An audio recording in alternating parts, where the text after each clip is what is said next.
అందరికీ నమస్కారం అండి. తెలంగాణ రాష్ట్ర ప్రభుత్వ ఉద్యోగులకు పెండింగ్ బకాయిలు 51%తో పీఆర్సీ ఫిట్మెంట్.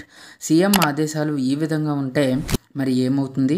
ఈ ఆదేశాలు ఎప్పుడు అమలు చేస్తారు? సో ఈ వీడియోలో వీటి గురించి పూర్తి వివరాలు అయితే తెలుసుకుందాం. ముందుగా వీడియోని సపోర్ట్ చేసే ఉద్యోగులందరూ కూడా వీడియోని ఒక లైక్ చేసి మీతోటి ఉద్యోగ మిత్రులకు వీడియోని అయితే షేర్ చేయండి. ఛానల్ని ఫస్ట్ టైం కనుక విజిట్ చేసినట్లయితే తప్పనిసరిగా సబ్స్క్రైబ్ చేసుకుని పక్కన ఉండే బెల్ సింబల్ని యాక్టివేట్ చేసుకోండి.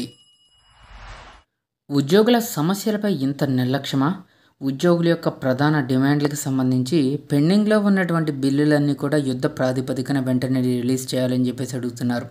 పెండింగ్లో ఉన్నటువంటి 5 విడతల కరువు బత్యాలను వెంటనే తక్షణమే రిలీజ్ చేయాలి. ఎంప్లాయీస్ హెల్త్ స్కీమ్కి సంబంధించి పూర్తి స్థాయిలో అమలు చేయాలి. పీఆర్సీ నివేదికను తెప్పించుకొని 51% ఫిట్మెంట్తో పీఆర్సీని అమలు చేయాలి. ఇక సిపిఎస్ని రద్దు చేసి పాత పెన్షన్ విధానాన్ని పునరుద్ధరించాలి. భాగ్యనగర్ టీఎన్జీఓలకు గచ్చిబౌలి స్థలాలు కేటాయించాలి.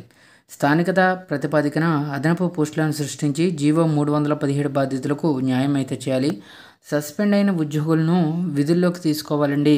ఇక డీపీసీలను ఏర్పాటు చేసి ప్రమోషన్స్ అయితే కల్పించాలని చెప్పేసి అంటున్నారు.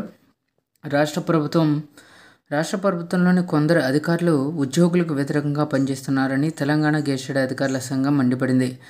సో ప్రధానంగా ఉద్యోగులకి సంబంధించి ప్రతి నెల 700 కోట్ల చొప్పున చెల్లిస్తామని చెప్పి చాలా ఆలస్యం చేస్తున్నారని ఆరోపించారు. ఉద్యోగుల గోడును పెడచెవిన పెట్టడాన్ని తీవ్రంగా ఖండిస్తున్నామని పేర్కొన్నారు. హెల్త్ కార్డుల హామీ కూడా అట్టకెక్కిందని 5 డిఏలు అడిగితే కేవలం 1 డిఏ ఇచ్చి చేతులు దులుపుకున్నారని వాపోయారు. 2023 జూలై 1 నుంచి అమలు కావాల్సిన తెలంగాణ పీఆర్సీ రెండవ పీఆర్సీ సంబంధించి మాట తగ్గిపోవడం విడ్డూరకరమని తెలిపారు. సో ఈ విధంగా ప్రభుత్వ ఉద్యోగులకి సంబంధించి తమ యొక్క గోడును వెళ్ళబుచ్చుకుంటున్నారు. అయితే ఉద్యోగుల సమస్యలపై ఇంత నిర్లక్ష్యం ఏమిటని చెప్పేసి ప్రశ్నిస్తున్నారు. సీఎం మంత్రుల ఆదేశాలకే దిక్కు లేకపోతే ఎలా అని చెప్పేసి ఉద్యోగులు వాపుతున్నారు. ఉద్యోగులకు వ్యతిరేకంగా పనిచేస్తున్న అధికారులు రాష్ట్ర కార్యవర్గ సమావేశంలో మండిపడ్డ టీఎన్జీఓ నేతలు అని చెప్పేసి ఒక ఇంపార్టెంట్ అప్డేట్ అయితే తీసుకురావడం జరిగింది. సో ఈ విధంగా ప్రభుత్వ ఉద్యోగులకి సంబంధించి వెంటనే వారి యొక్క ప్రధాన డిమాండ్లను క్లియర్ చేయాలి.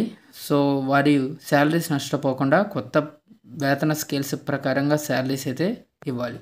Thank you friends, have a nice day.